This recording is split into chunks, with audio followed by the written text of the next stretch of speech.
Alright, welcome to 13.6. This one's been delayed a little bit, but my name is Chris, and I'm happy to be doing this new one and talking about a new champ. We don't have Nathan this week, but once again I am joined by my friend Jason. Hey Chrissy, here as usual. I was reading the patch notes for 13.6, and I came upon just kind of a horrible thought. I was wondering, with the way that AI is advancing and replacing all these smart professions, do you think we're going to be out of a job soon? Complaining about the fact that they're nerfing and then buffing champs on consecutive patches. Do you think OpenAI will be doing that soon? Replacing us? Well, when I start having all the same opinions as you, then we should Mm-hmm. probably start worrying about whether or not it's an AI. That would be probably even more scary than AI taking over the world. Yeah, if I start agreeing with all the changes Riot makes, then you should probably stop listening to this channel because they replaced me with Chat GPT or whatever the hell it is. Do you think maybe ChatGPT will just replace the balance team? We could do far worse, probably. I mean, clearly it's relatively incompetent as is, so I wouldn't mind seeing what the difference would be. Do we think that ChatGPT would be able to like buff and nerf champs on consecutive patches all the time? It really doesn't matter what the AI is, it's who's programming the AI. So, There you go. if they just instill it with some sense that it needs to make 56 changes every patch, it'll still, do the same shit, probably. Not just who's programming it, it's also how it's seeded, like the material it's looking at for to basically learn how to learn. It's pretty crazy stuff. Well, they'll probably make it look at just the pro scene then, I imagine. They might. They might. Alright, enough philosophy. I'm going to start with Ash unless one of these changes up here you found interesting. No, there was nothing too big. Just worth noting for our ranked players out there, the average LP gain and loss is going to be 25 instead of 22 now. Besides that, let's look at the balance. Okay, first up we have Ash, and this is probably a reflection of how much support time she's seeing and the goofiness of the low effort volley builds. And I don't really have a problem with this. The first thing to keep in mind is, unlike other champions' critical strike, her critical strike multiplier, she always crits, and her critical strike multiplier scales with her critical strike chance. And so this is merely a buff to her baseline crit multiplier, which is a pretty big deal, especially at level 1. You're going to be feeling this, and just to start at 5% higher, this is definitely a big deal. Yeah, that's a good point. And definitely Ash has seen a bunch of changes recently because she was so popular as a support. Most of those changes have been kind of net negative for her, even as they've tried to keep the ADC build neutral. So this is probably just to give the ADC builds just a little bit of a buff all game long. Yeah, this is nice for her. But I don't think it's going to change anything. Yeah, I'm happy with any buff to AD carry Ash, so I don't think there exists an amount of buffs that would make AD carry Ash too good, to be honest. Yeah, she's in an interesting spot because she provides a lot of utility, even if she's behind as an ADC. But because she provides that utility, she can't scale as well as a damage marksman, as let's say a Vayne or a Kai'Sa would be allowed to. She is a hyper carry, but she's one of the worst from behind. I mean, she's obviously not good at hyper carrying from behind, but I definitely would not call her a hyper carry. At least not one of the top 5 in the game at ADC. I definitely would not say she's in the top 5. Okay, so yeah, I mean, any ADC can be a hyper carry, sure. Yeah, any No, I would say that none of the casters are hyper carries. Yeah. Like, Let me correct myself. Any no one, marksman ADC can be a hyper carry. yeah, Yeah, no one would say that like Ezreal was a hyper carry. that's fair. Um, yeah, that's fair. Okay, moving on to Aurelion Sol, who got a slew of nerfs. Thing is, I think he scales so well from his passive, I don't think any of these changes are really going to slow him down. I think the awesome part of his Q, which took a bit of a hit here, and this is going to help him early on where his Q is already quite pathetic at the beginning of the game, Yeah, it's so much of it is about the max health magic damage it does based on a Stardust stack, so I don't think this is going to hurt him too much. And then, as far as his ultimate's concerned, that's still like the same duration as like Malphite's knockup, so as long as it doesn't drop below 1, he'll probably still be very strong. I think the biggest nerf here is the nerf on the cooldown to Singularity, because this is his core like stacking mechanic. And I Yes. feel like less uptime on this ability is going to translate, of course, to less Stardust stack collection. And I It feel like does. that's the But most sorry. important. Yeah, it does. But worth noting is that the cooldown on Singularity is the same at rank 1, and I think you max that second, right? So Yeah, I yeah. feel like So it'd be pointless to max his flight thing second, so I would think you'd max it second. That's what I've been doing right. anyway. So really, from levels 1 to 9, this is not a nerf to Singularity. You get a little bit less damage on Breath of Light. You get a little bit less CC time on his ultimate, and that is significant because it's just time that he can basically just wail on someone or push them into the center of the Singularity. But like you said, the stacking mechanic is a significant enough part of his power scaling that this is not going to like take him out of the game, even though there's a lot of little nerfs. With that said, I just want to say that I think that we can basically call. I know that you think he's really cool. I think he's cool too. I think we can call the Aurelion Sol rework a failure at this point. A I think that failure. it's such a game health issue. It's worse than the Kale after her most recent major rework. Um, I don't think you Basically, can he is compare the going to be a two. liability for the entire first half of the game. He really can't do much, and then if he's not been put terribly far behind, he just beyond about 30 minutes, there's nothing you can do about this guy. He can have 4,200 health. He can burst you in 1 second. He can fly over anything. I mean, it's not like you can just like have everybody collapse on him and he's dead. He's such a problem, and I think that sooner rather than later, they are going to need to either get rid of the stacking mechanic or just make him, in terms of his AP scaling, more powerful early, less powerful late. Yeah, I think What do he you think might about be. that? I think he might be in the minority on that take. You can Mm, complain about the way he scales, but calling the rework mhm. a failure, I think that's a bad take, man.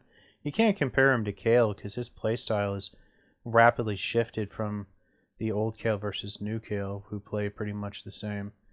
I do think the old Kale was better, but the new Kale is definitely better, like in the late game, and receives scalings on things she didn't get before. Yeah, and they had to walk that back seriously because right after that major update, she was such a game health issue. And I think that Aurelion Sol is exactly that. Without a doubt, he's cool. Like, I think he's fixable with his current abilities. They're cool. I just think that the Stardust scaling has made this rework a failure. Personally, I might be in the minority. Yeah, I don't know of anyone that feels that way because you just can't line him up to what he used to be and call this a failure, regardless of like how crazy he gets if he has lots of stacks. And to be honest, that's true of like most of the stacking champions. There's only about 4 stacking champions in the game that have this type of like infinite scaling, and I think maybe he exceeds all of them.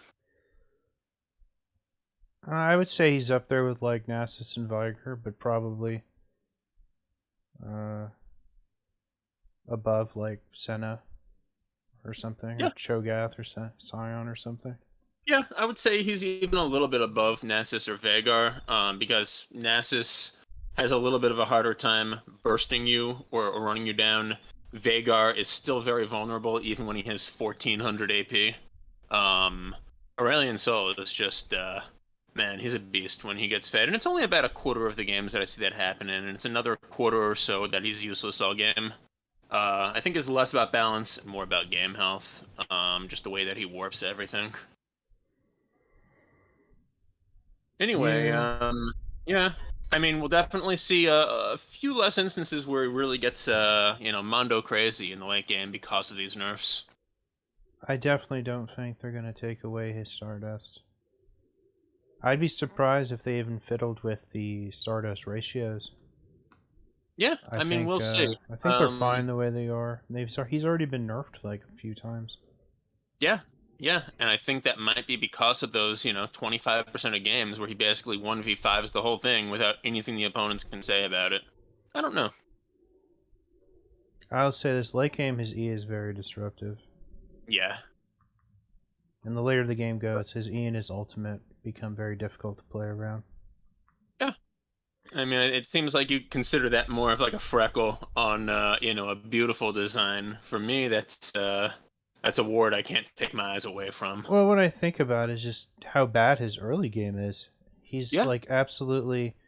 I wouldn't say he's as bad as the old one was, but he is a lot like Azir or something in that vein, where he's like extremely weak early on and gets this big payoff later Feels in the game. horrible to have that blue bastard on your team for the first like 19 minutes of the game. Vayne, if you like set up, especially if your support is good and they set up like a good combo, Vayne can chase him down and get the kills early. Like Vayne can be useful early. I feel like Aurelion can't do that. So I'd like to see him be better early and worse late. However they do that, whether that's with ASP scalings, reducing or getting rid of the Stardust. Yeah, I feel like you want the exact opposite of the type of scaling his playset should be like Well, located in. I just wanna bring it back a little. You know what I mean? Just he'll still be weak early and strong late, but not ridiculously weak and ridiculously strong. That's all. All right, we will agree to disagree. Absolutely. Reasonable minds can differ. Next up, we got Dr. Mundo. I still think he's terrible. Last time you said you've come around more to my position on this. hmm And, yeah. These are buffs, but these are some real, like, third-rate buffs. These feel to me like buffs designed to basically be mostly for jungle mundo, right? I guess so, yeah.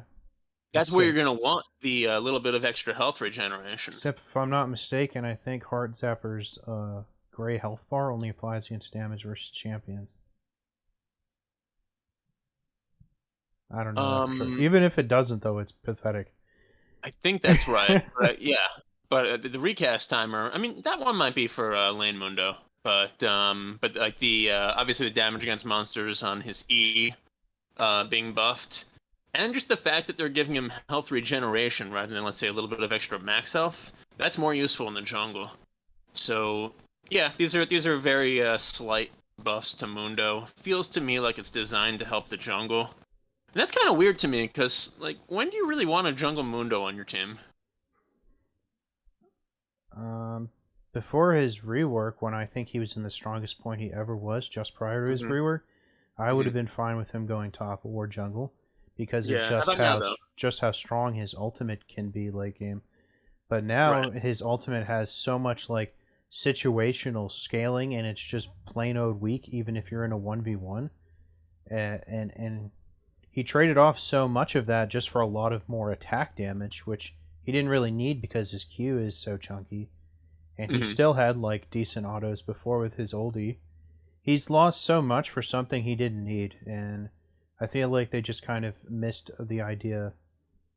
So no, I don't want But him those on. I don't Dodger want him shows on are my great. team. Period. I mean, yeah, if he can, do really well with Heartsteel, he can still get like the Mundo Dream. But that's just Yeah, another thing that he's like gated beyond now. if I have a jungler that's good with just general CC and good with catching people, I feel like Mundo can be really good at running in there and actually delivering the damage quickly, just being disruptive to the enemies, and getting a lot of damage out while being tanky. I think he's still unparalleled in the game at that. I often see a Yeah, game where he's a Mundo does relatively well, and then I look at the endgame stats, and this tank Mundo has done more damage than everybody else on the team. But that's kind of my point. Yeah, he gained a yeah, lot of damage but lost a lot of tankiness. He's still very cheesy, like the level like 1, 2, and 3, but that was true of uh, the old Mundo too. Yeah, he can still he can survive. be very cheesy the first couple levels, and yeah, there's no reason why he shouldn't be a decent jungler with how low the cooldown on his Q slow is. That's pretty decent for ganking. But Yeah, like I could see him like doing some of the jungle role well in terms of ganks and in terms of just being able to farm the I jungle. mean, if you're gonna ask me if I want jungle Twitch over Mundo, yeah, I'd still pick Mundo. Oh, I'd probably go for the Twitch personally. Yeah, I mean, okay. so many people fall for that. Such a Yeah, coin flip. yeah. Just what Dr. Mundo doesn't bring that a lot of other tanks do bring is a lot of actual like CC type disruption. The ability to actually lock down someone that's trying to get on your back line. He can be really good at taking fire, surviving it, and doing some damage while he does so. So generally, I'd want a jungler to bring what he lacks rather than a top laner. So for me, I think top lane Dr. Mundo is still fine, but I agree with you. It's not maybe as great as I thought before. Okay. Next up, we got Galio. This champion's received a lot of changes since his rework. He's become very tanky, then he got super AP heavy, then he got nerfed a bunch, now he's getting buffed again. He's kind of How often do you still... see this guy on the Rift? Honestly, I was playing it as support for a while, but no, you don't really ever see him because no one has the balls to play him mid because he's not very good in the 1v1. Now, as a melee champion, he tends to get bullied by just about everything that goes mid. If you play him like full AP, he's almost an assassin with how crazy his scalings are. But he's also very difficult to play if you build him like that because he kind of has to get the drop on you every single time. Yeah, because he has to get close to do that damage. He has very like great scalings and good numbers and stuff, but you kind of like taking your life in your own hands building them like that. Yeah, you know, you'd think he should be able to go like everywhere, right? You think he'd be able to go like top, mid, jungle support, but I don't know. I think with the amount of times his ultimate's been nerfed and stuff, I think people just don't find him very exciting, even though I think he's pretty cool. He's definitely cooler than the old one. Yeah, I like him okay. It's just it's the kind of the same thing you said, right? You can't really play him AP because he's short range and you're taking your life in your own hands. You can play him tank, but then are you really bringing enough damage to your team if you're playing a mid lane? And then his ultimate, which was a really nice feature, particularly for coordinated high level play, keeps getting nerfed because people kept bringing him in pro play. Meanwhile, if you don't have coordination within your team, it's like your teammates can be running out at the same time you're trying to go in and save them with your ultimate. It's hard to make him make sense at any level right now. And so they gave him some buffs here. The more magic resist you build, the more magic resist you're going to get, essentially. Magic you're gonna take like 60 to 80% less damage now if you have a couple hundred magic resist while you're activating your Shield of Durand. That's the one that I think leads into the taunt. Yep. And then Justice Punch, which is his CC knock-up, reduced 1 second cooldown at all levels. So I think these are helpful. I don't think this is going to bring him back into any type of like usability where he wasn't usable before. Nope. And really, you're only going to see him when they have like 4 magic champs on the other team, and you happen to be lucky enough that one of your teammates actually plays him. I don't even think he's really that appealing just to play into what he's supposed to be good at, to be honest. Ooh, why is that? He doesn't do enough to like actually counter what he's not Rammus, let's say that. He's not MR Rammus. You know? and that's what he's supposed to be. That's his whole Yes. That's like his lore. Honestly, he was better at that before his rework. The stat he's supposed to build, the fact that he has the taunt. And the specific elements in his kit post rework that targeted like MR stuff have been nerfed repeatedly. What it doesn't mention here is his W actually has a third effect. When he's out of combat, he gets a magic resistance only shield that's been nerfed like 6 times.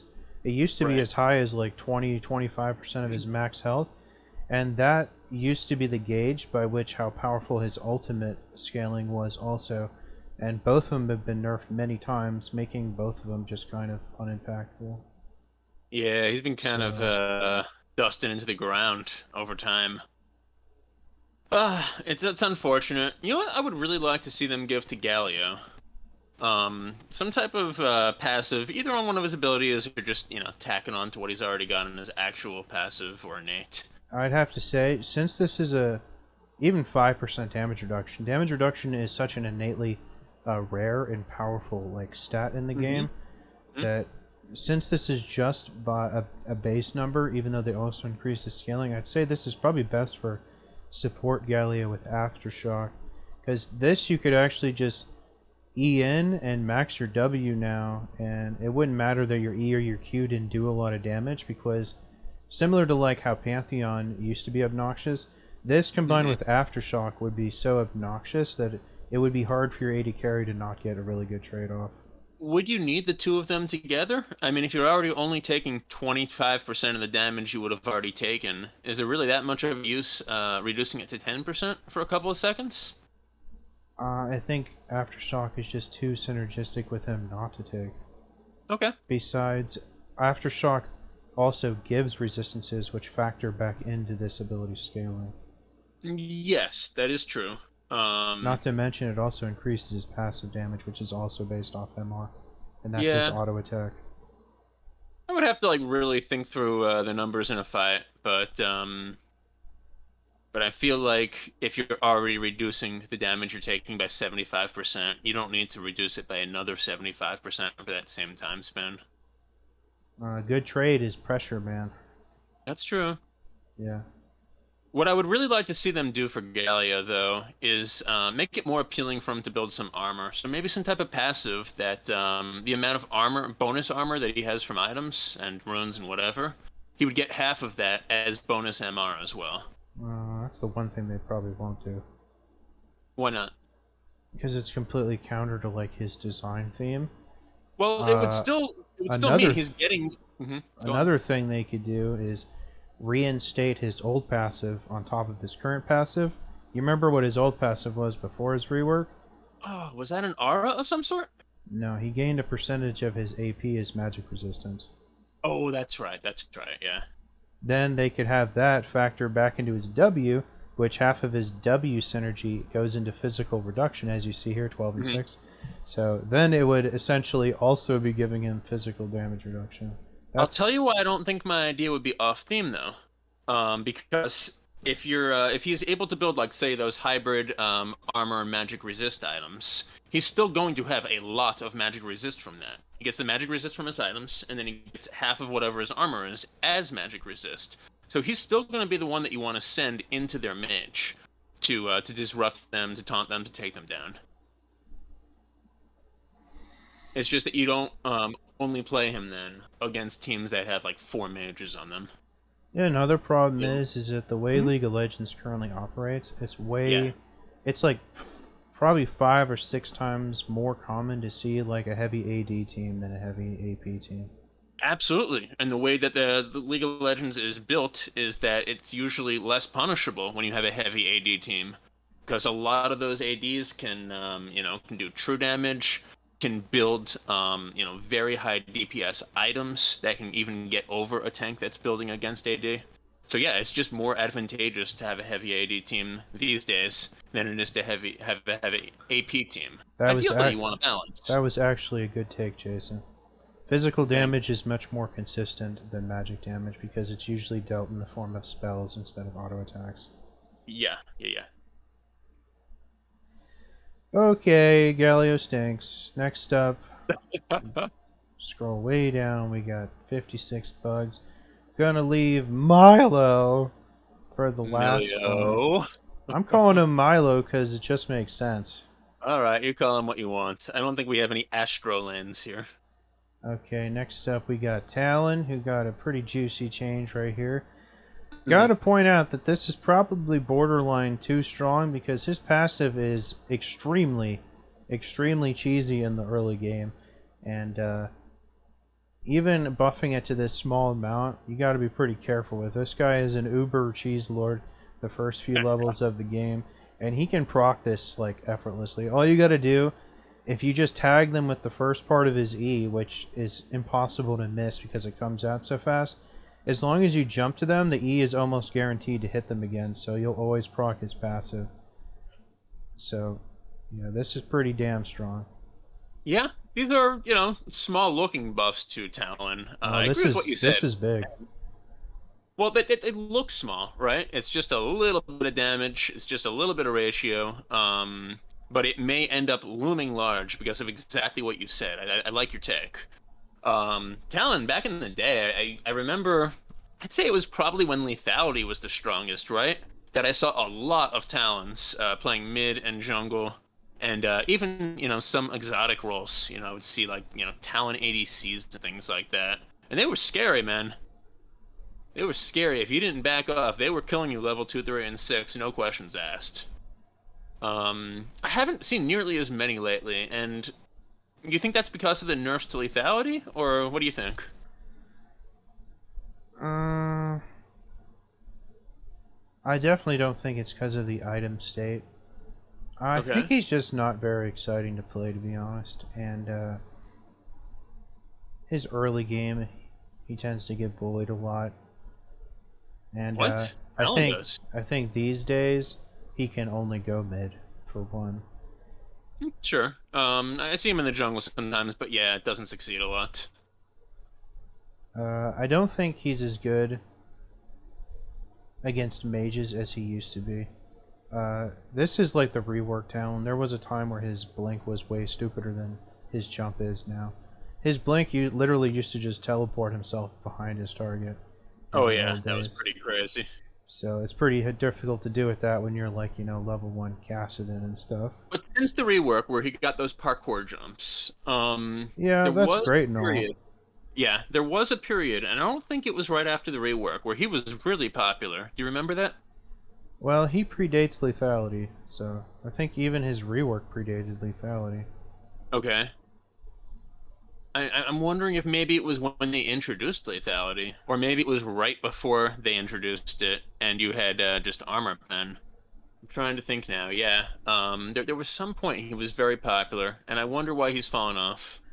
I can tell you, he's the go-to counter against Zed. That's the best time to pull this guy out. Hmm. Yeah, I don't know. Yeah. I just don't Any think type his of kit's just very like exciting. any type of like squishy classic mage without a very hard form of CC, he can be really good into as well. I think similar to Zed, he's also pretty difficult to make use of himself in the late game. Yeah, absolutely. I mean, assassins in general tend to have a hard time with that. Maybe Viego being an exception. I don't really think of him as an assassin. Yeah, okay. He's kind of like an assassin fighter-ish. He's kind of like a bruiser of the squishiest degree.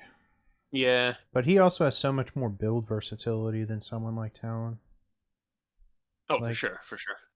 like if You can play him. Viego wanted to, he could just build like 2 damage items and just go straight tank, and he wouldn't be much worse for it. He's a lot of built-in damage in his kit, so. Speaking of build versatility, here's a champ that doesn't have a lot. What do you think of these Vayne changes? Well, I have a lot of takes on this. I've been saying for like 10 years that Silver Bolts is like the strongest ability in the game. This is the first time it's been nerfed in like 10 years. At one Yeah. point, millennia ago, this went up to like 14%. I think as long as this does true damage, I think it'll continue to be the strongest ability in the game. Because it's Wow. just what it. How effective it makes her in making tanks like silly, I think is too strong for any AD carry to have, in my opinion. You heard it here first, guys. And for Chris Casey thinks the strongest ability in the game is a passive. well, if you can tell me another ability in the game that has percentage max health true damage, I'm listening. Well, I don't think that the strongest ability in the game necessarily needs to have percentage max health true damage just to be the strongest. It's not just the way the damage it functions, it's how consistently she procs it that just makes it so difficult Is to Brand deal with. passive? Brand's And passive is just magic damage percent, right? yeah. And not only that, it's basically her guarantee comeback mechanic. No matter how bad she plays, this Mhm. ability makes the most pathetic Vayne player, insanely relevant without like any mechanics essentially. You And that, definitely need attack speed, which means you need yeah, items. that is something like you're talking about like Aurelion Soul being like unhealthy. I Uh-huh. think this is an unhealthy mechanic. If they wanted to make something similar, they should change it to magic damage so she has like she's physical but she also has a source of magic damage so she's difficult to itemize. They should change it to magic damage and just have every single auto attack do an extra 1% magic damage. So it's like 1, 2, 3, 4, 5, and then just have it stack infinitely. I think that would be better than this crapola. This is just stupid. I've always thought it was stupid. I'm glad they're nerfing it, but it's not going to change much with Ginsu's still in the game, still interacting with this. All right, here's what I think. I think you're a whiny tank player I've played a lot of Vayne too. I still think it's stupid. because Vayne still has severe weaknesses. I think Oh she yeah, should be like in on paper, with the tank meta that we've had, in the last year and a half. Like on paper, she should be really good with those silver bolts. I rarely see success cases for her, and I think that's because she gets blown up so easily. She just doesn't really have any good way to defend herself. oh that's always been true, and she's always been weak Yeah. in the laning phase. Not only is she weak in the landing phase, like she's not weak late game, she's exploitable. You get an even halfway fed Echo in there, Vayne's not surviving the fight. Vayne's not going to survive long enough to take out that Dr. Mundo that's running at her even. Yeah, that sounds like okay on paper, but it really just Uh, depends on the Vayne player because this champion has a lot of ceiling when in Absolutely. someone's And that's competent. absolutely. I enjoy And playing alongside Vayne, even as I consider her a weak champion, because if you get a good Vayne, that they can just make you yeah, stare in awe and be happy that you're supporting them. yeah, I know. If she's in an even remotely competent hand, she's like impossible to take down in like a team fight because she goes invisible every other second. Yeah, you just put like a shield, a speed boost, She's crazy. an attack boost, whatever on her, and you just watch her do work. And you feel like Chad Ochocinco when he was on the New England Patriots. He was basically like, "Oh my god, I'm just starstruck. I'm barely even doing anything on this team, but this is really fun to be a part of." That's how you feel as a support Oh, when these you have a good vein in your hands. silver I do bolts think are Jerry Rice for sure. it's or Tom Brady, yeah. Um, but yeah, I still think overall she's kind of a weak champion, and I would say, Bullshit. as much as Silver Bolts, this change is a nerf to the Silver Bolts. I would say overall she got a buff here, right? The extra attack speed on Night Hunter, and the extra AD ratio on Tumble, because the duration No. reduction doesn't really matter. You're This is absolutely pretty right. good, right? No, you're Yeah. absolutely right. Just removing this by 2%, and you notice they made it stronger at early ones, so she's less incentivized to max this first. Uh-huh. So, yeah, I guess you could have a reason to. I think she should still max this first, honestly, because her Q cooldown is already insanely small, even from level 1. But yeah, if we're talking about we're going to Tumble now, yeah, changing Hmm. this to higher than just 100% of her AD Yeah. is a absolutely huge change. Might even have some Sheen implications here, which is something she Ooh. thought about building in the old days. What would But you build the Sheen into? Or would you just sit on it? I guess either would be good. She'd probably get Essence Reaver or Trinity Forest. You wouldn't want to get it as your mythic, but I don't think you'd go wrong with it, to be honest. That's the Yeah. thing with Vayne. She can basically build anything, and her W guarantees that she'll blow up everyone. That's why I think it's so strong. It doesn't matter what she does, and I've proven this a few times by only going Ginsu's and going straight tank. I just get all tank items and only Ginsu's, and she still will do like the most damage in I the don't game. know, man. Give me a late game Malphite versus a late game Vayne. Not like a 55-minute full build, but like general, 30-minute late game. Um, I'm taking the Malphite 7 times out of 10. She doesn't care about his armor because she's doing a huge chunk of his health every other auto He, attack because she has he just Ginsu's ults every her game. and kills her before she hits the ground. Uh, Not if he's not full AP. Maybe. Yeah, I'd say even a tank Malphite could do that with Ignite. Anyway, why this change to the AD ratio on Tumble is gigantic. I Yeah. think the actual bigger change is the duration, because this could really only be used offensively before, because the way this functions is you can't use Like the the ability reduction. again until you Uh-huh. expend the enhanced auto attack. So now that they've stupidly reduced this to 3 seconds, she can basically Uh-huh. just run away with this. Whereas before, if she ran away with this and didn't expend the auto attack, it would be on a really long cooldown. But now she Oh, the can, cooldown didn't start until she expended it. Okay. yes. So now Interesting. this is like just making her a bit easier to play defensively with this. So you think that part of it is actually an intended buff here? Or do you think it's an unintended buff? Or do you think it's still a nerf? Knowing Riot, it was probably an unintended buff because they're so Unintended buff. short-sighted. But I do think Keep it's that bad. more. I do think it's a bigger buff than the actual AD ratio that it got increased by. That is some good analysis, man. I like that. Yeah, and then the change to her passive is just going to make her more of a cheese lord, but it's already impossible to get away from her when she wants to fight you anyway, so it doesn't even matter. Yeah. I mean, there's a few champs in game that, especially as kind of like a mobility creep, has crept up that actually can get away from a chasing Vayne. I've definitely seen it. So this will make it even harder, and that's cool. Vayne needs this. I'm happy for this like overall buff package that will make her good against something other than there's 6 fat slobs on the other team, and one of them is named Daisy. I tell you what, if they remove the interaction with Silver Bolts with Ginsu's, I can Uh-huh. call it a day.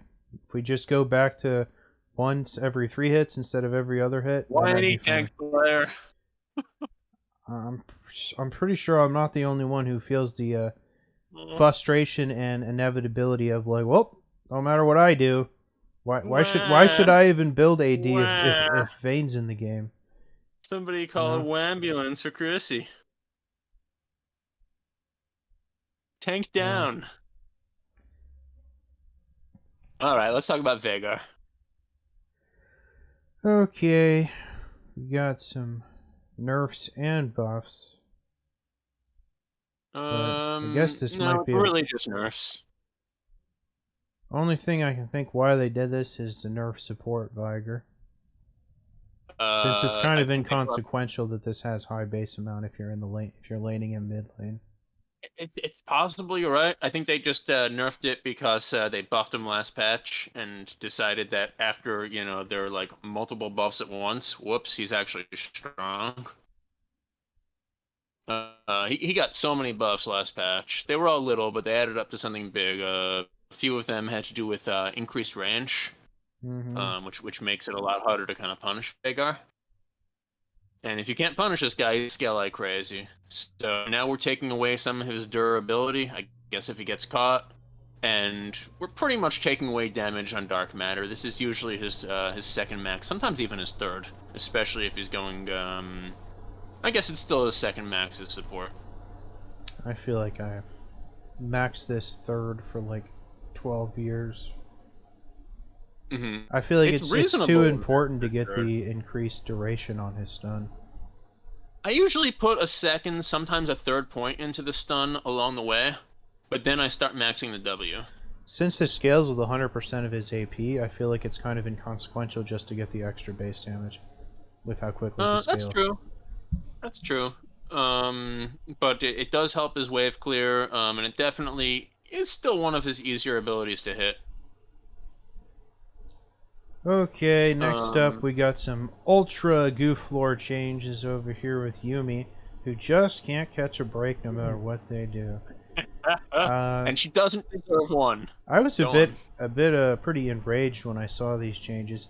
You'd think right after she got her new rework that they did the wherewithal of being like, okay, let's see how this rolls for like more than a couple weeks. Nope, I mean, have you played against this thing? a couple times, but I Yeah, gotta I've be played honest, against it a lot of times, and it's annoying. I don't really feel like it was any more or less annoying than the regular Yumi used to be honest. Regular Yumi was really annoying, though. Yeah, I don't really feel like her Q is strong enough to warrant all this garbage. And then these nerfs to her ultimate are kind of what upset me the most. It's like they finally did something that made it kind of fun and impactful, even if it Uh-huh. lost the snare. And now it doesn't do that anymore. No more resistances. That was actually cool. I mean, it's just this champion. Just take her out of the game, man. I don't even care anymore. I do think that if they actually take a champion out of the game at some point instead of reworking them, it might be Yumi. No, they'll rework her again before they would do that. I would think they would give it one more try. But I think if that doesn't work, they might legitimately take her out of the game, you know, in 2029 or something. No, they'll just rework her. She'll end up like a mid-lane mage somehow. You know. Oh god. No, all they have to do is make her an enchanter that doesn't have to attach to people anymore, and she'd be fine.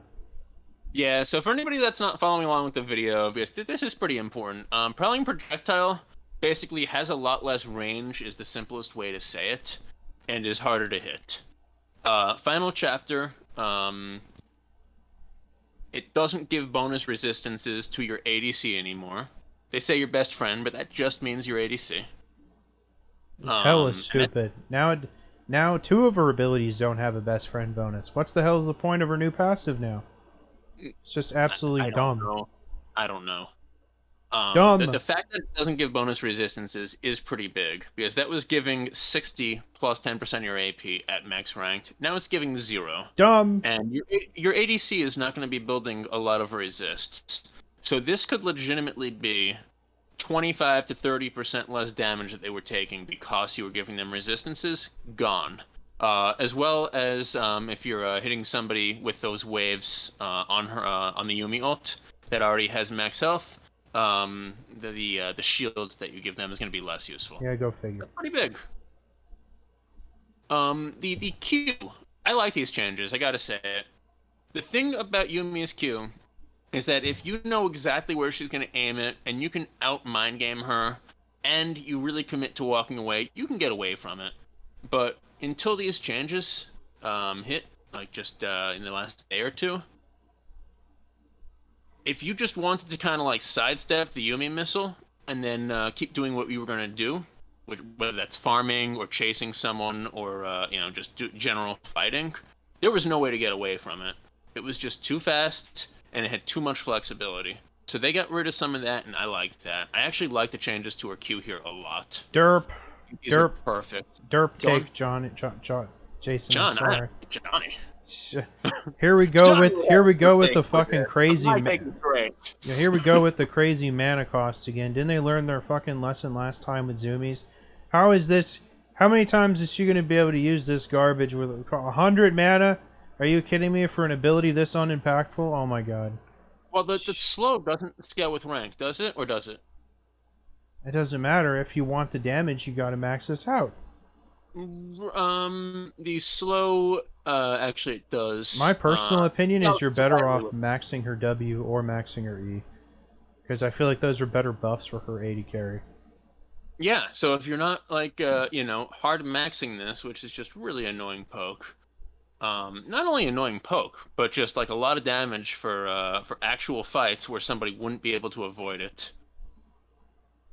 Then these mana costs are no problem. I'm fine with all this. I actually really like the changes on her Q here. It was way too easy to hit, especially given that Q also allows her to use the heal on her teammate without even hopping off of them. These are great changes to the Q. The R, I agree with you too much. I know, it was actually cool. It was cool there for a second. I'm surprised they didn't just take the heal out too. Let's just make it extra retarded. Yeah, let's just make it a slow and we're done. It only does the damage in slow. Oh. No, I mean, look, I don't like Yumi in the game. I'm fine with this, but I agree with you. The R was probably too much.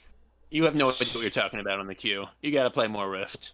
I played her a bunch after she immediately got reworked. I told you that when we talked about her rework that one time, I'm like, I'm gonna play her a bunch. I'm sure because great. You hit every Q, no matter what someone was trying to do to fight while avoiding it. No, I actually think her Q was actually really easy to miss someone because it got super fast, more quickly than it used to spin around in circles goofily. Right. I think maxing her Q was like a trap, also. Though. Yeah, that's very possible. I could definitely see the wisdom in maxing the Q later on, or even last. especially now that they've given it these nerfs. Do Bro, you think that this changes her build paths at all? Probably not, right? Yumi? I think there's a few different things she could build. Hmm. I think as long as she keeps like the on hit stuff, probably still better off just going full AP so you can actually like Yep. do something. I feel like going healed and shield power like isn't good enough, and I feel like going heal and shield power is a trap on almost every champion in the game. most of them, yeah, I think so. Yeah. Probably The it's only time only you really, worthwhile on Soraka. even on Soraka, because she's going to be targeted by the enemy team, I really like building a little bit of protection for her. I know you Um, like building Rod of Ages on every support in the game. I know. no, I think the only support I build Rod on right now is Lulu.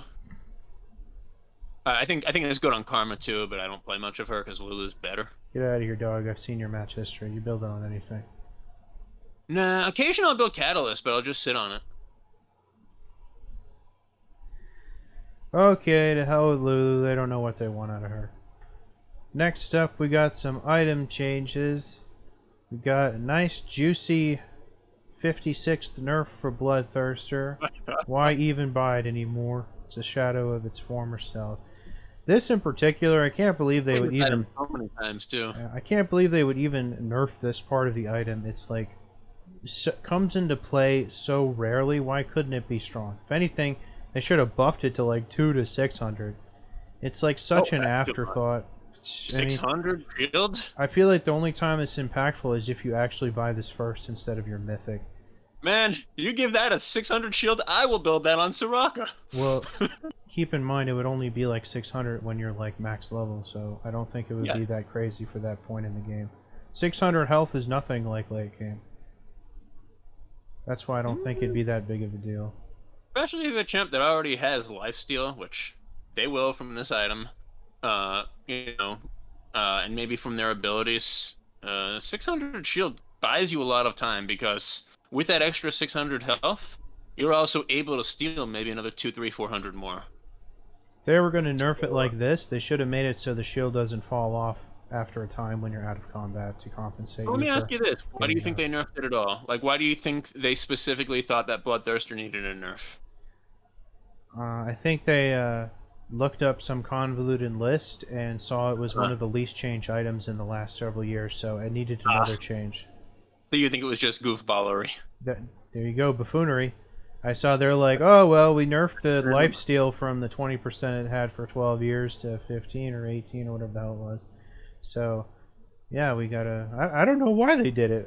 People don't buy this item anywhere near as much as they used to because there's too many crit items that have more enticing passive effects, which has kind of put things like Bloodthirster and Infinity Edge on the back burner.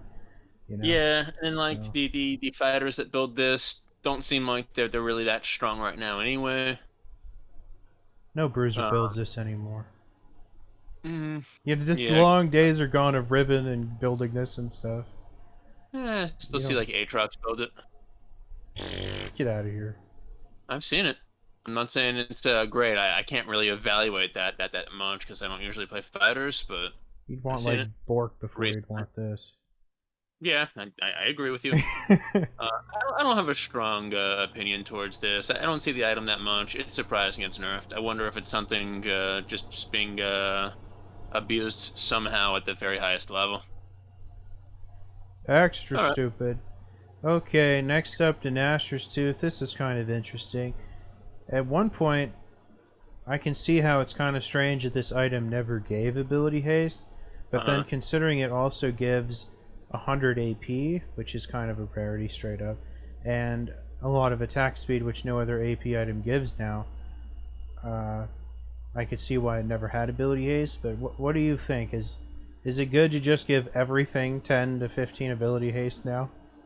No, it's not. Let's start with the fact that this is clearly a buff, even if you don't play a champ that really wants the ability haste that badly.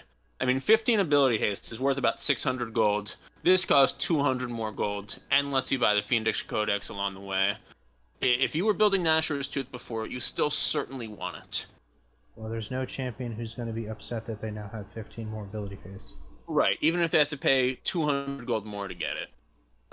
Let's think through the champions that use Nashor's Tooth, right? So there's Corki, there's Diana, there's Kog'Maw. Who else likes Corki. building a lot? You would not buy this on Corki. That's insane. Oh, no? That's absolutely insane. You want AD items because they Oh, that's convert true. to You don't magic really want that damage. much attack speed because you're building the I'd say arts. this person who impacts this the most is probably Azir. Azir. Yeah, I could see it. He definitely is super wants ability haste, but it's hard. According to you, he's complete trash now anyway, right? He is trash with now that he has no attack speed steroid anymore. That doesn't change what his needs always have been, though. And he definitely wants more Qs to reposition his dudes. So Yeah. Who else is really building Nashor's Tooth these days? yeah, you see it on maybe Teemo, Mordekaiser, Ew. Kale. Mm, You know, Kale, you don't- yes. Kale, definitely. You don't see it on a ton of champions. To be honest. Mordekaiser, I always see building like semi-tank AP items, and there's too many of those right now anyway. I've seen enough of them build this. It's pretty nasty on him. Okay. Teemo, who cares? But yeah, so do those champs want ability haste? Like, is there a reason they chose to do this? Besides, like you said, every item in the game giving you 10 ability haste. I think they just want to eventually just make everything give ability haste. I would really like it if there were more items in the game that would give 30 plus and more that gave 0. So that you really opt into, do I want power or do I want spammability of my abilities? That's an interesting take. Yeah. I don't like having basically every item give 10 and the mythics give 20. There's a few that give 25 and 30 also. Yeah. Do you think that with this change, though, we're going to find any new champions that want to build the Nashor's Tooth? Absolutely not. Like, for example, Corki. No, absolutely Probably not. I mean, not. this is such a niche item. That's why I only mentioned like 4 champions. This Look, guys, this I'm trying goes to make this a thing.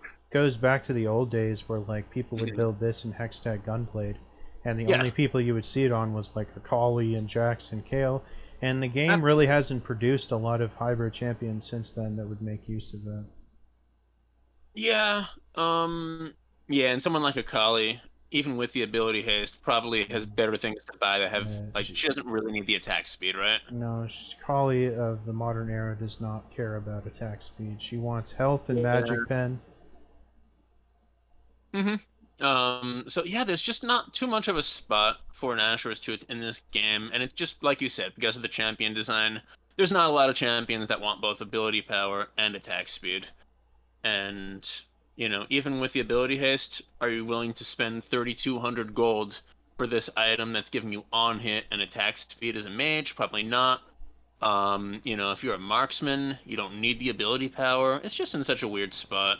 I kind of wish they'd get rid of this item and rebalance the champions that were going to use it.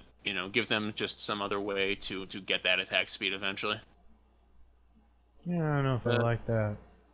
Yeah, whether you like it or not, it's probably not going to happen. This item has survived all of their callings for the items that barely have a spot in the game. Oh, I don't think that means anything to Riot. Nothing. Like I always say, League of Legends, the game where everything changes, nothing is sacred, and anything you like will eventually be gone. Nashor's Tooth. Nashor's Tooth Day is coming, just like Malady or whatever the other goofer Nashor's Tooth used to be. And yeah, Wit's End's probably on the chopping block on some list because it doesn't give crit. It's kind of an awkward item. They gave it AD still. I don't know. I think there's a lot more champions building Wit's End than Asher's Tooth. More, yes, but I feel like it's still a bit awkward. Besides, it was way better before they changed it. I'd love to see it give some armor as well. I think what they'll do is eventually make that a 20% crit item. Do you think they're going to give it more ability haste? No, for some reason they seem pretty hard lined on not giving any of the 80 carry items ability haste. Alright. Like, you'd think even Gale Force doesn't have it, and if any 80 carry was going to have it, it'd probably be Gale Force. And as we talk about that, let's move down to Navori Quickblades, which, by the way, has 20 ability haste. I think it actually used to be 30 before its rework. It was, yes. Yeah. I think it's in perfect League of Legends themed buffoonery that finally when they reduce the like crit like gate of Infinity Edge Quickblade from having 3 crit items to 2, the very Mhm. next patch or the 2 patches away, they would that when they finally gave people an easier reason to build this, they'll nerf the whole reason for fucking buying it. Like in absolute perfect logic. Like, well, apparently it was good when you needed 3 crit items to buy it, but now that you need 2 crit items to buy it and its power hasn't changed at all, and now it's too strong though. I'm like, what the Well, hell is the logic with that? you know which champ this has been really good on for a while, and she will go crazy if she's ahead and builds this before other people are like, building their best tank items. I'm listening. Zaya. You think so, Zaya do builds you? this. She goes crazy. She can Really? throw out so many feathers and just basically, keep you where she wants you in the fight. Keep herself where she wants herself. You can't fight back. I feel like it's the best on champions that have mobility. Hmm. Definitely don't think it should be super overly good on Zaya. It Because is she'd just, have to already have used her E just for this to be really useful. yeah, once she uses her E, she can reset the cooldown real quickly. Now, having her W have, since her W has an extremely long cooldown and is very powerful, because her W essentially allows her to attack a second time within its cooldown for less Yeah, percentage, and it gives her movement speed when she hits champions. Now, yeah. resetting that much faster would be similar to resetting Tristana's Q, which would also be very powerful.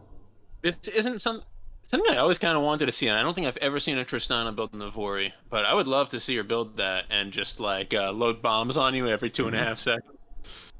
That sounds like the easy thing, but just having her Q have less downtime would be way more Mhm. powerful. Yeah, I mean, Because her Q is you're an out there. absolutely absurd steroid. It's like 130% attack speed. Do that Tristana build. Show us that cheese lord style, because that sounds like that would be fun. I would still Yeah, maintain that I think it's better on like Graves, Lucian, Ezreal, and champions with like a dash thing that gets reduced on autos.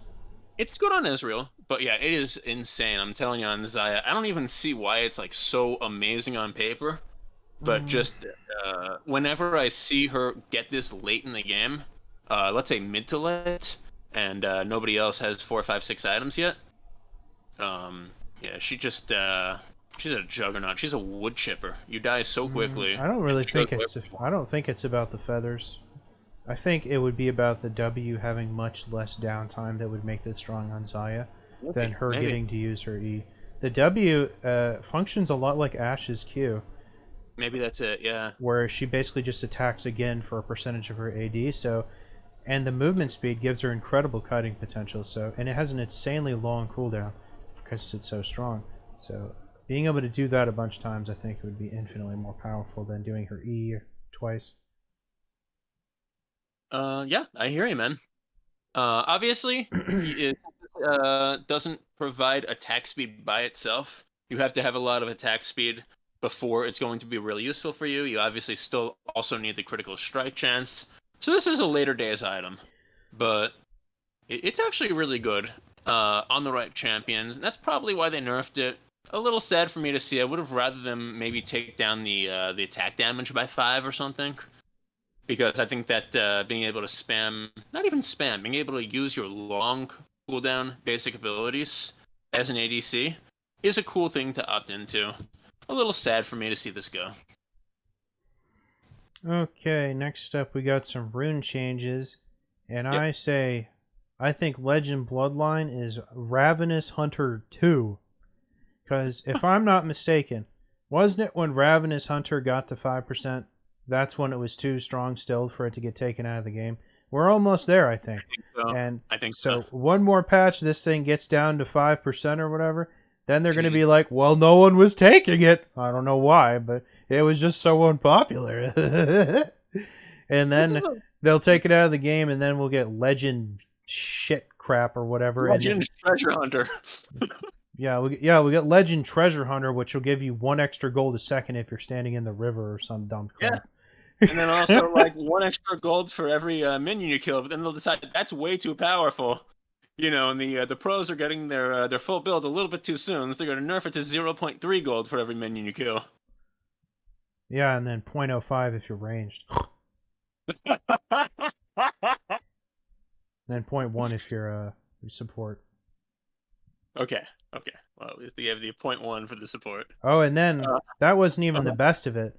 Let's talk about how many games are going to be decided now by who has this 15% less health in the laning phase when you have this maxed out now. Because clearly 100 was just way too strong. We got to drop it down to 85. I could actually see some logic if they just made this from 100 to 0 or 100 to 150. But going from 100 to 85, I feel like that's just the perfect icing on the cake for this change. It's just meaningless enough to where it's perfectly in line with like Riot balance changes, but nowhere near significant enough to where we can talk about it in any serious way. Yeah, Yeah. you're gonna hate this, but I completely agree with you on that. This is like what they did with the Vanguard W. It's like they took away a few damage at level 1, they added a few damage at rank 5. And they got rid of all the nice round numbers that make you understand kind of what kind of damage am I going to be doing.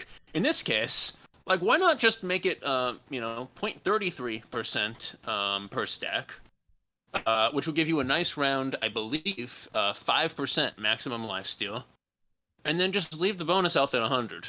What's so hard about doing that? The least they could have done is to Yeah. compensate for the lack of lifesteal. They could have moved this to 125. Then I'd be like, well, at least we got something. Now you just kind of shit on us at both ends. Can you like quickly offhand think of what 5.25% of a champion's base pool health pool is going to look like?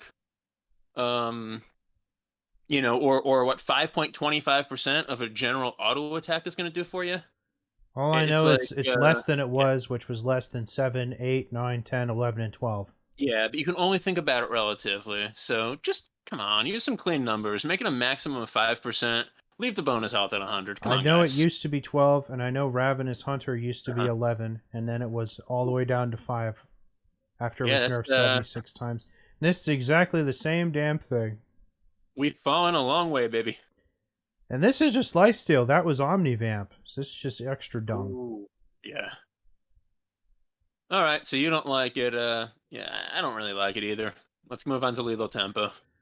This I don't really care because as long as they keep the same number in the late game, I don't mind that a scaling thing like this is a little weaker on someone in the early game. Yeah, I agree with you. So, ChatGPT, come take our jobs. We didn't think this was gonna happen. I agree If with you completely. if they It's screwed just with this for melee champs too, I'd probably be a little more upset. yeah, and this would be a bigger problem also if they nerfed it late game. But it's doing the same thing late game. Lethal Tempo, you can get away with 104% of your attack speed instead of 105%. Even if you stack it a few times, this is pretty insignificant. Okay, next up we got a nerf to every single dragon buff in the game here, and I Mm-hmm. guess you're gonna have to convey how it was simultaneously necessary for every single one of these to be too strong, all at the exact same time. Now that sounds like a bit of a coincidence for me. How is it? It wasn't just the red drake that was too strong, or the ocean drake that was too strong. No, every one of them was too strong at the same damn time, even the brand spanking new one. All right. First, I just want to like self-promote a little bit because I was the one who said when we were looking at the Chemtech Drake originally, the Chemtech Drake probably was not real strong. You're like, no, this is going to be really, really good. And of all the Drakes that got buffed, which one is not here? Of which all of them that got nerfed, which one is not here? Chemtech, because they decided the Chemtech was actually too weak and didn't even need to be brought in line with all the other Drakes. They decided, like, let's nerf all the Drakes. Oh, Chemtech, you're cool. You're already weak. Anyway, the reason they did this is because I would surmise is because they found that the Drakes were having too much of an impact on the game, and that people were looking to bot lane too much. I know some people complain about, oh, you can only play through a bot lane. Those people are idiots. but I guess Riot is listening to them. So they're saying, yeah, we want to make the top and the mid stronger by making the Drakes less important, and therefore bot lane advantage less important. I feel like That's these almost certainly what they're doing here. I feel like these buffs have been nerfed every year since they started coming out with the elemental drakes. They were at first. They got a couple of significant buffs, I think, last year, to the point where they're still more powerful than like a year after they came out. They got some really nice buffs last year, and in my opinion, they needed them. I don't really think that dragon buffs are that good. I don't even think the dragon souls are particularly that good. I don't when you think compare all of them are good. I think some of them are really good. Yeah, I think the oldest like ones are the best. I think the Fire Mountain and Ocean ones are the best. Hextech's actually really good. I think the Hextech, other ones especially once you translate get into the soul. more stats. More stats, but the soul gives you so much fighting ability.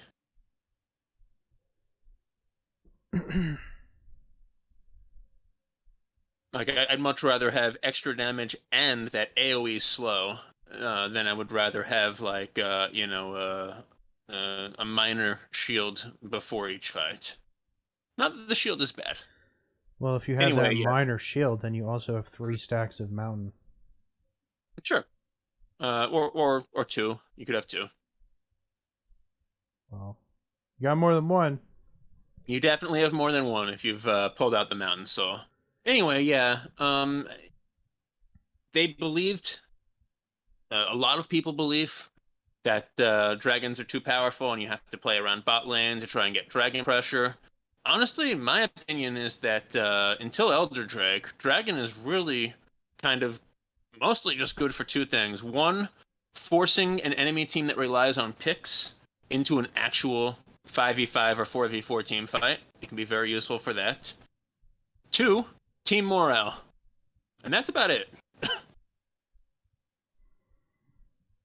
Often, like, if I'm actually shot calling for my team, I say, like, just leave Dragon on the map. Either get something else, although Rift Herald is not very good right now either. Why? Or just, like, leave it on the map and look for good fights. Because, honestly, if you're in the lead, the benefit you get from getting the soul might not be worth the risk of putting Elder Drake into the game. Why is Rift Herald bad? It only does like 1.5 plates now. 1.5? With each charge. Like 1.5 to 1 3/4. Like it does less than 2, I believe. What? They nerfed it in the last couple of patches, sometime recently. If you say so. Yep. Alright, well that does it for these changes now. We get to go to my favorite part, talking about a new champion, or... Oh, did you get this link? Just scroll up and click. Just scroll up and click on his name instead of his abilities. Okay. My favorite part, we get to talk about a new champion. I am calling this boy, I use that loosely, Milo, because that's what it sounds like. But after this, I'll read the champion spotlight, or I'll watch the champion spotlight. See what Freak calls it. Yeah, sometimes it's like you get a champion that has a name that's similar to a common real life name, and then you just like your brain wants to call him that or call her that, and you can't because that's not their name. It's Milio. Too bad. All right. Well, I'm gonna let you finish. Alright, did you have this pulled up? Yes. Alright. First thing I want to throw out there is I'm happy that this feels like a return to an enchanter that might have been released in the game back in like season like 3 or 4 or something. And I like a return to like a more conventional champion, and that's kind of the vibe I got from this when I was going over these abilities. Would you concur with that? Yeah, I think that's reasonable to say. He definitely doesn't try to reinvent the wheel like Yumi, let's say that.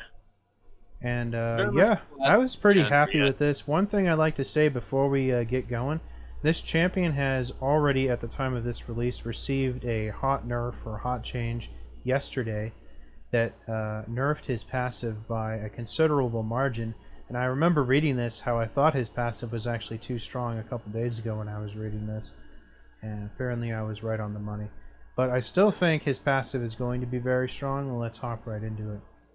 So I'm not the only one that's self-promoting here. Basically, They also I just want to say this. They also like seriously nerfed the shield on his E in the hotfix. yeah, not as bad as his passive though, because Right. his passive's buff scales with his target's attack damage, which can be pretty powerful, I think. Yep. Yep. Alright, now his passive is, from my opinion, I think is kind of the whole bread and butter of his kit. Because everything I feel like is kind of a rotation around how many times you can apply this to your AD carry. And I counted about, if you use this whole kit, I believe you can apply this 6 times. And that's pretty damn good. I think it's a lot. It's kind of like Nami's, except way better than her E. And I Does feel like. the, Go ahead. does the Q, if the kick goes through your ally, does that trigger fire it up? No, I don't think so. Oh, okay, so it's not quite like Nami in No. that respect. His E is twice, his W does it 3 times, and his ultimate can do it once. So I counted that was 6 times. Nice. Alright, so basically it just gives him a huge on-hit modifier that he gives his AD carry. And I feel like if you're able to give this to him a ton of times, it's going to make him very difficult for his AD carry to trade, or for the enemy AD carry to trade with your AD carry. Because I feel like this is going to add up to a lot of damage. And I don't know what people are going to go for. I feel like kind of the way his Q is shaped up, you'd be better off just going full AP with this guy to make the most out of his passive and his Q. And his Q, let's be straight, his Q is kind of his only damage ability. Actually, it is his only damaging ability. So I mean, the 20% 6 times, would make, in an ideal situation, would make fired up, a good redemption of the AP build from Milio. Well, Go on. one thing I think to take into account is, unlike a lot of similar passives, there is no static cooldown on his passive, so you could shuffle through all 6 of the applications very quickly depending on your AD carry's attack speed. So But I this think Mhm. I think that's one thing to take into account. Go ahead. But that is just from a grand, 50,000 foot point of view, why I actually think that a CDR build might be the strongest thing to go with for Milio. Because the AP ratios on the heal is pitifully weak. It's not great on the shield or the ultimate. And so even though he has decent AP on the Q and good AP on fired up, if you can use it all those times, the base damage that you're also giving them is also pretty damn good. A lot of it scales based off of your allies' AD. Is it scaling based off of the allies' AD or your AD? It's the allies, right? Of course, it's your allies. If it was his, it'd be pitiful. Right, it would usually be 0. So most of that damage is going to be fixed. Why not use your abilities more so that you can trigger this more often? I think you're absolutely right. There is always an argument for heavy AP versus ability haste on just about every mage in the game. I play a lot of Vladimir, and there's an ability that's called, or there's a way of building him that people call it Bomb Vlad, and you basically run no ability haste, and you what I like to do is you just rush Rabadons, and you just build all of the magic pen items, and you can get no ability haste. It's very effective. It puts all this stuff on very high cooldown, but you like lights out just about everyone. But then on the opposite end, I've played plenty of Vladimir games where you build him with only ability haste, and his Q has so little downtime that he's really difficult to push out of fights because his super Q comes up so fast and his pool is on such a short amount of time. So you're absolutely right. There's definitely an argument for just about every champion in the game to want lots of ability haste versus lots of AP. I only say that because every support needs to be able to trade to some degree. Like, Zilean has 1 damage ability also, and this champion basically has 1 damage ability. And every Right. support, even enchanters, need to be able to trade to some degree. That's why I think ability power would be better. Interesting. I feel like he can still trade with that ability power, though. Particularly given that if your ADC is backing up, your trade, they're going to do a lot of poke damage. But even just once you, max out the Ultra Fire Mega Kick, and maybe you have, 50, 100 just like trash, ability power from the support items you're building. You're still going to be doing 350 damage at max rank with this thing. That's a good trade. That being said, though, I Yeah. could see a really good argument for ability haste because he has some super impactful abilities that have ridiculously high cooldowns. Okay, Yeah. enough of his passive, let's talk about his Q. This thing doesn't have as low a cooldown as I would like for basically his only direct like damage ability in his kit. Hmm. And kind of is like Ziggs' bomb. So very similar to the physicality and how that works, except it's his only CC ability too. The way this is worded is kind of confusing. I guess I'd have to actually see it in the game, but basically it like you want to get someone after it bounces once and then you get the stun or something. So I've tried to play him several games yesterday, and every single game, of course, he was either banned or somebody on the other team grabbed him before my team even got first pick. So that was annoying, and that always happens with new champions that come out. I haven't gotten to play him yet, but the way that I understand it from reading it and from maybe a week or two ago when he was being previewed, I looked at one of those like ability breakdowns. Is that basically he fires it at someone almost like a Syndra ball, I think in a straight line, and then think about like the Syndra ball and pretend that the Syndra's stun. Um, Think of like somebody getting like hit by a Syndra ball with her stun, and the way they get knocked back. That's kind of the physicality I think of the Q. And then once that ball hits you and you get knocked back, the ball then follows to where it knocked you back to, and then kind of explodes there, hitting you and anybody else around. Alright. From reading the bottom here, seems like this will be good for her hitting people like behind the casters. The caster minions. Kind of Um, like Miss Fortune's Q. yeah, you can do this because it'll still go to the target's location. You could do it that way, and you get a lot of damage that way.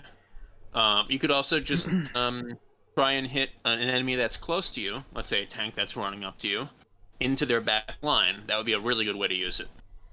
I feel like you're all but forced to max this first, just because while his other abilities are strong, they don't really do enough in the early game to warrant not maxing his only damaging ability, even though I like his other buttons. Okay, let's go on to his W. This Yeah, one's pretty exciting, honestly.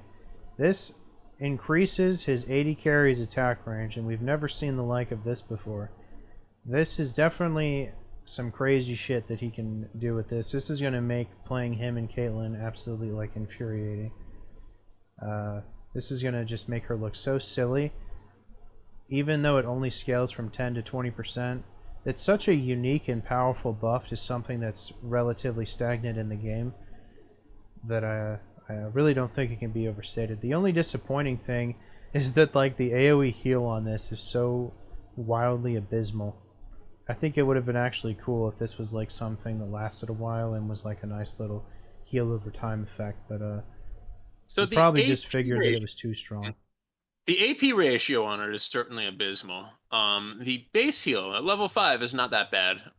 6 per tick means 24 per second, means about 150 healing over the course of the AoE. That's not great, but it's not that bad. Given that you already have a heal on Breath of Life and double shield on Warm Hugs, this is not that bad. What do you think about him Uh, giving his 80 carry range? I think that's really cool. I was thinking before I looked at the effect radius is only 400. I thought maybe you'd be able to use this effectively with multiple ADCs on your team and have them all kind of stand in it, but that would be very hard to do with such a small effect radius. Uh, Regardless, I think this is very cool. You mentioned Caitlyn, absolutely. I think Tristana, once she levels up and gets her draw bead to a high level, will be insane with this. I mean, she's gonna Or have like 950 attack range, right? Senna. Oh God, Senna, yeah. Senna's already gets longer than Tristana. Mm-hmm. Maybe even Yeah, Twitch. Senna will Maybe be even insane with Twitch's this. ultimate would be funny. I don't know that a Senna Milio lane will have enough damage pressure to Probably really not. be the best way to use this, but it wouldn't be bad. No, Caitlyn's the obvious choice. Yeah, Caitlyn's the obvious one. I think Tristan is the dark horse that may even be as good or better than Caitlyn. Yeah, Senna wouldn't be bad. Um, Well, looking at this abilities, they feel a very lane phase centric playstyle, and that's kind of Caitlyn's bread and butter. Aphelios, I feel like might have not necessarily with this specific ability, but might be a good place to pair with Milia. Ashe and Varus have like the next highest attack range. Yeah. Well, I don't think this is necessarily only good for the champs with high attack range. Obviously, you're getting more bonus because it's a percentage of their base. But I could even see like Sivir. I'm not sure it's going to be the best use for it, but like the fact that Sivir's weakness is that she's short range. Well, now she's medium range as an ADC. There might be some wisdom in actually using this with the shorter range ADCs to give them that extra little bit of comfort. Who knows? Vayne.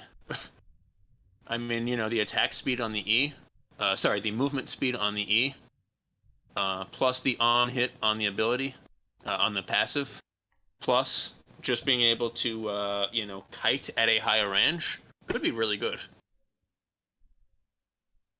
So I think, like you said, Caitlyn's the obvious one. I think there may be some real dark horses with Milio because of this ability. Mm, I mean, obviously it'll be good on everyone. Yeah. I think there's only a couple people that it would be noticeably good on. Mm-hmm. And you think it's the really long range ones? I don't think it's champions like, Sivir who have like 450, 500 range. Yeah. Yeah.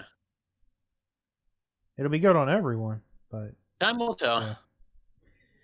And then, like we mentioned earlier with his passive, if I'm reading this correctly, I believe it triggers his passive once and then a second time during the duration, and then the third time right as the ability times out.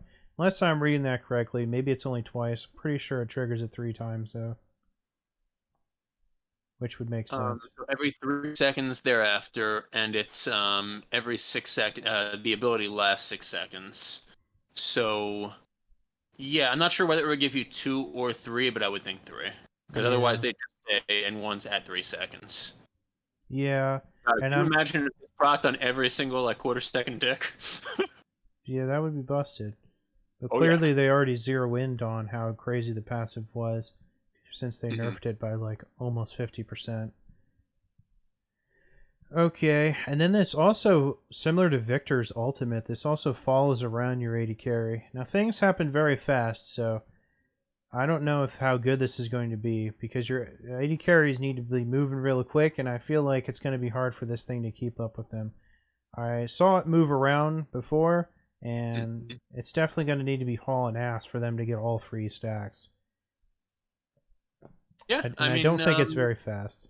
maybe that's something that they buff in the future, or maybe the idea is that you're supposed to be creating a zone, and if your ADC wants to be moving around and get out of the zone, well, they're going to lose the bonus, and that's intentional. Hard to say. I feel like the best thing, you just put it in front of them, and then as they walk forward, you just make the best of it.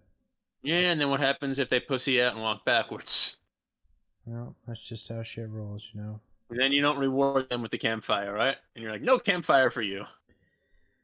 Okay, next up is E. I feel like they could have done a little bit more with this. Yep, we just got pretty abysmal shield and then the movement speed bonus, which will probably ultimately be more useful. But similar to the W, this warm hugs shield is really what it's going to come down to, is just applying his passive 2 more times, which I feel is the most important thing about this ability. I disagree with you to an extent. Certainly, being able to apply the passive that easily is great and is definitely part of the value here. With that said, you have a mediocre shield. It's not terrible. Abysmal. Well, yeah, but you can use it twice. You can use it twice in a row, and it'll stack, won't I it? know it probably does stack, but they already nerfed it. Yeah, but even with the nerf, that's 280 shield plus 50% AP. Let's say you have 400 AP. That's a 500 shield. That's better than most champs are going to give you. I think Lulu's E is slightly higher. Karma's, mantra E would be slightly higher. I don't think there's too many other champs that'll give you that much of a shield. Karma's is way better. I think Lulu's maxes out at 250 now, or 260. Anyway, yeah, and the bonus movement speed for an ADC is nothing to sneeze at. Yeah, that's why I said that. Movement speed would be more impactful probably than the shield. Maybe more than the shield, but I think together it's actually pretty good. And it's kind of nice to see a classic enchanter being added to the game. I'm surprised they didn't just make the shield instantly decay after like 0.5 seconds, like they do with everything. We get the whole 2.5 seconds. Boy, Jason, are we fucking spoiled? The idea of a decaying shield is actually really good because it means that you have to be as the person applying the shield very on your game, kind of like the Garen W. Which is what we always come back to as like a classic example of just like a cool like skill element that's been added to League. You have to be really on your game with the timing because the closer you are to when the ability actually hits your ally or yourself, the more shielding you're actually going to get from it.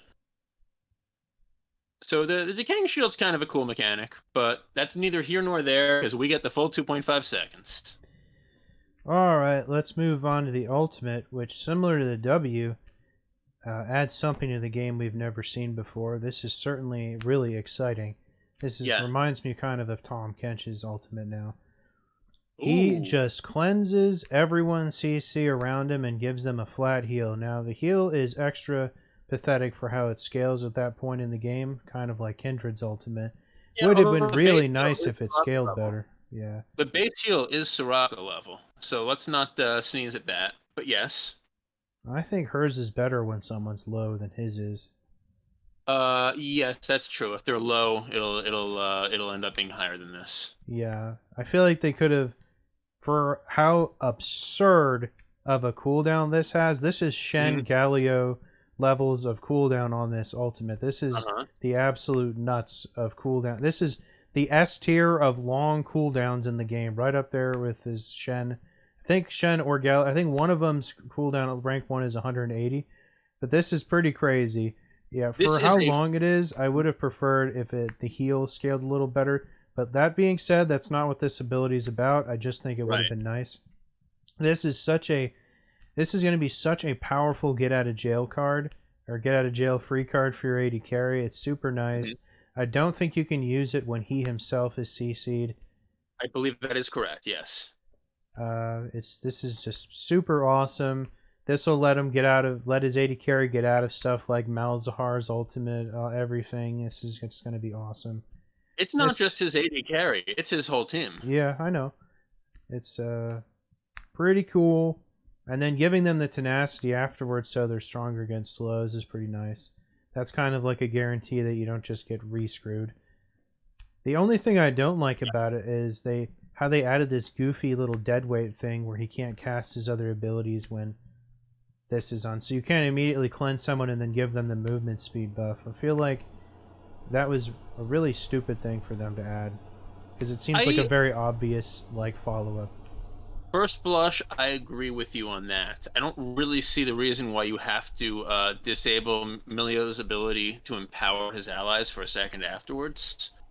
There may have been just something that they spotted where essentially it was too much of a get out of jail free card, and they wanted the other champs to have to either be able to get themselves out once Milio cleanses their CC for them, or they just decided that that it would be too easy to then turn the fight if they didn't lock it out. I'm with you though. This seems a little bit unnecessary. Can't really think of As another far as character. the AoE, well, let's not bury the lead, right? What we really want to talk about here is the AoE cleanse, because this is huge. Another huge thing, unless I'm interpreting his passive incorrectly, this would also give everyone in the little circle his passive, Oh yeah, correct? yeah, sure. Yes. So that's cool too.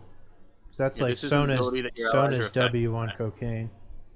Yeah, even if they're not cleansed, they get the heal, so they are affected by it.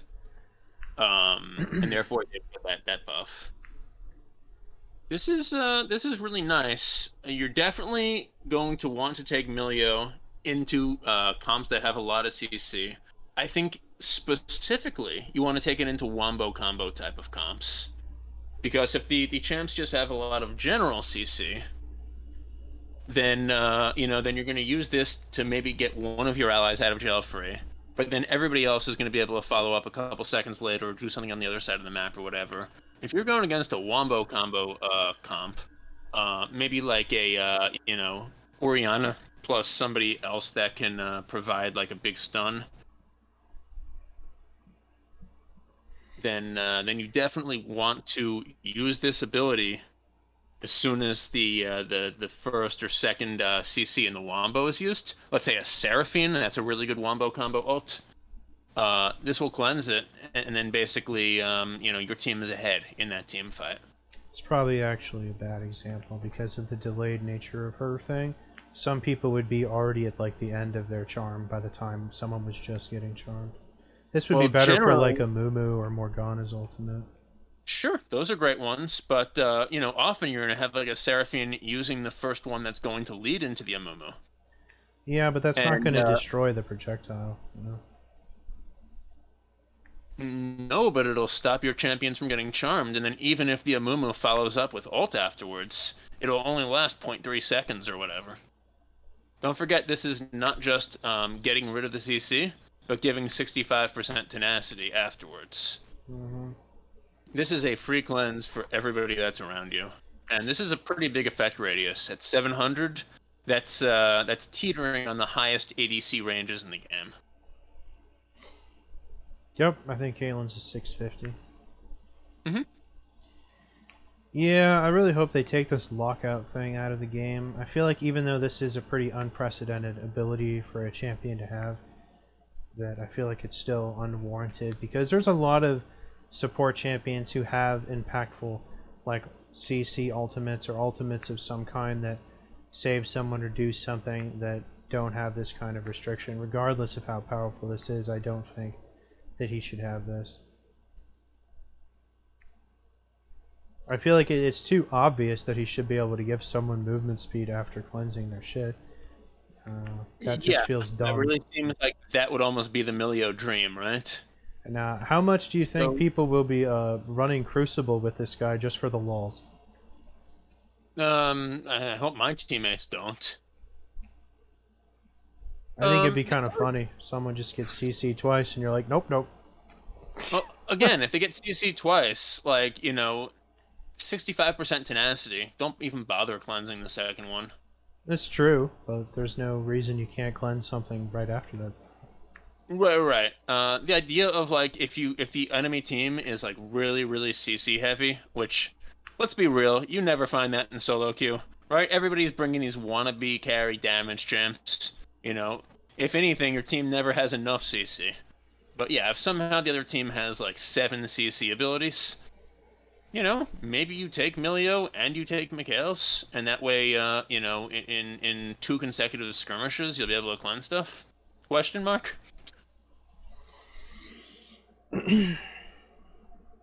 The one place besides the obvious anti-CC that I could see Milio being a very useful champion comp-wise is against a team that has, let's say, mages that tend to unload their damage very quickly and then don't have a lot to fight with. Like champs that basically unload their damage and then don't have any type of follow-up to get the kill if they get the enemy low. Because then what Milio can do, he has a pretty decent amount of spike protection with the shield and the heal on his ultimate, which I believe comes out very quickly. Mm-hmm. And after that, unlike a lot of other enchanters where your ally would be running away, you're giving them these on-hit bonuses, this movement speed. You might be able to actually chase that mage and just straight up kill them before they get help.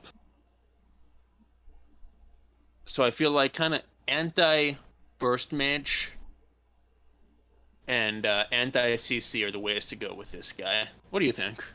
Any other Uh, place besides the obvious CC? I'm pretty happy with this design. Mm-hmm.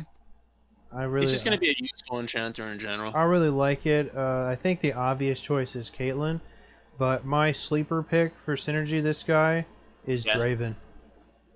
Draven. Well, because Um, his Q is already a ton of on-hit thing that mhm. chunks you into oblivion at early levels, and to add another percentage of his total AD and this magic damage burn, which is actually Yeah. Draven's old passive, I think that will be so silly, irresistibly cheesy for the for levels of the game. I mean, just imagine at level 1 if Draven just wants to like do his goofy run at you stuff and you take the warm hugs and he just Uh-huh. like he hits you with two of those. I mean, it's just you're gonna be half dead I so thought about fast. Draven. I mean, Fun. Yeah. I think and never mind like 6 if you can get him with like 5 or 6 of the passives. I mean, I think Draven is gonna have legendary all-ins, and there's a reason I think like Nami is really good with Draven, and this is like Nami on cocaine with this It would passive. be, yeah, there would be a lot of damage coming out. I thought about Draven when I was reading this. And my concern with playing him with Draven would be that Draven, because of his axes mechanic, can't really necessarily control where he's going to be standing in the fights, and isn't going to be able to, to either like stand in the campfire zone for the extra range, or even to be able to, make use of the three bonuses that the campfire gives you in his lifetime for the fired up. Nami, you just put the E on Draven and he goes ham. That is true. Maybe he'd have a Yeah, harder time, but 80 carries have existed in the game without having access to like a support giving them extra attack range for like the whole time. absolutely. So I I think just just the think amount of bonuses he can get just from the straight up, just the bonus damage you're thinking is going to be why it's going to be Cheese Lord. yes, Yeah, absolutely. The two you get from the targeted warm hugs, you'll always get the first one from Cozy Campfire, so that's at least 3 guaranteed. And I think with how cheesy he is early on, yeah, I think it'll be irresistibly disgusting. I think similarly, Lucian might be very cheesy too, just because he's insanely easy to trade with early on. all right. Yeah. Overall, I'm Plus, kind of happy with him as a champion. How Lucian. do you feel, Brittany? One more thing I want to see: they added that second passive to Lucian's passive that also gives him extra magic Oh damage yeah. when he gets Every time an enchanted. ally affects him with an ability. Yeah, so definitely some stinkers out there.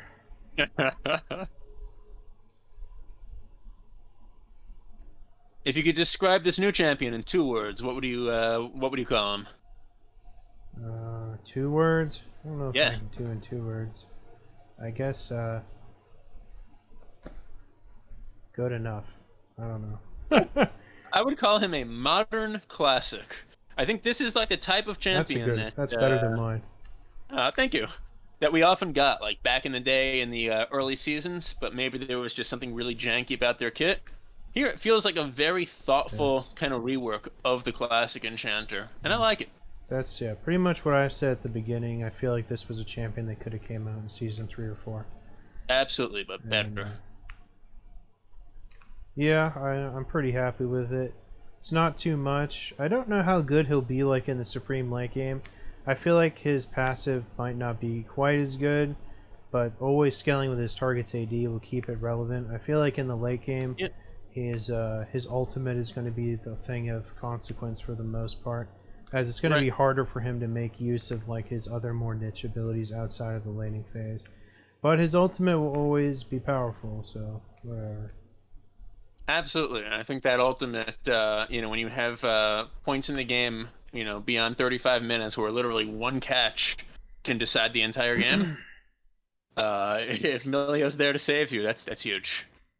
I gave the Aurelion Soul rework, like, what did I say? Was that a 9 out of 10 I gave You that? gave it a 9. I gave it, I think, a 5.5.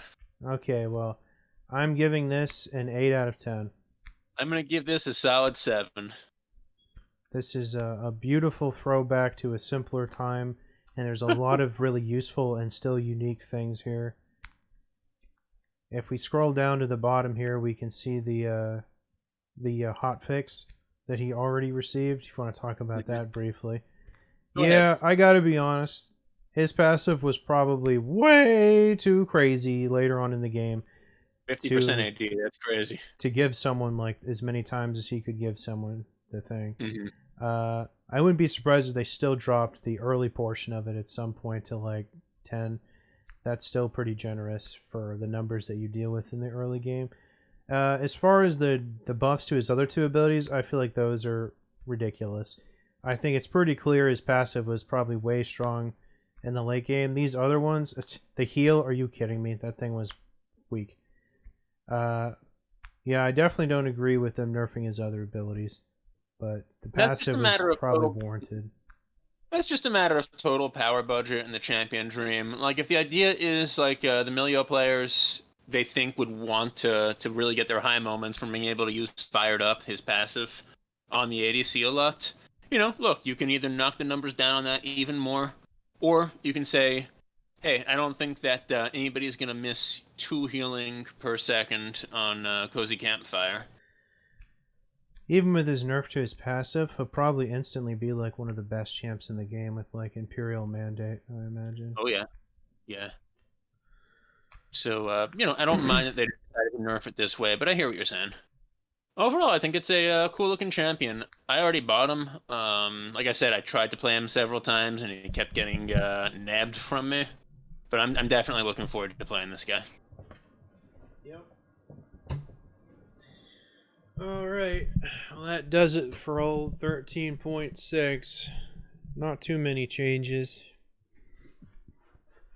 And we'll see you next time in 13.7. When we'll get what'd you call it? Legend Treasure Hunter?